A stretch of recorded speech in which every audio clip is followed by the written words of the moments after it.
a second, I don't know these people. They don't speak the same language that I do. It is totally reasonable and acceptable for American citizens to look at their next door neighbors and say, I want to live next to people who I have something in common with. I don't want to live next to strangers from a totally different culture, totally different ways of interacting. Toxic empathy Christians will tell you that God has created us to favor those closest to us in appearance, culture, and creed, and that it is God's design for people to live in homogeneous groups that deserve our love in a way those outside do not.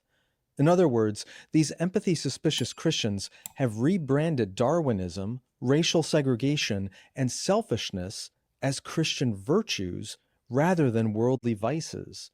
In its most extreme forms, this warped view sees immigration, cultural pluralism, and interracial marriage, like the one that produced me, as a threat to Christianity itself. Of course, this has no support in the teachings of Jesus or his apostles.